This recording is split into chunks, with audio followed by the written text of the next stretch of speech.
guys, niya na po me mga unta sa The Venue House of Sizzler Restaurant. So, order na mi, excited kay first time lang di mo kaon na po diri.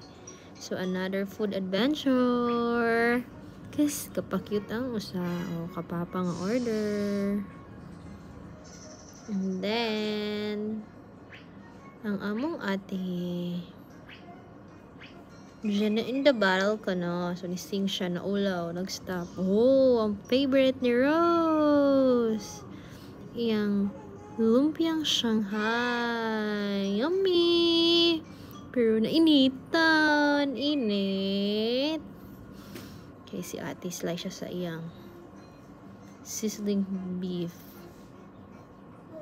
Ivory beef. Lami. Init.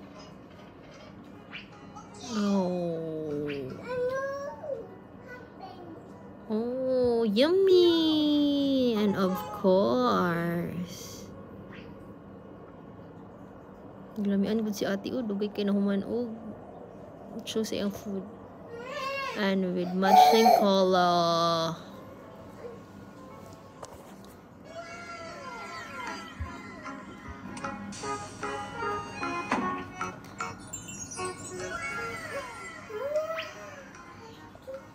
And si ate net asus kalami sa hungit. And of course, dili pa lupig ang mama. Gapa-cute pa siya. Nangaunta guys. First bite. Thank you Lord. Oh, pungitan pa ko ni Papa. Yan na pa. And of course, ang bida. Yung lumpiang siyang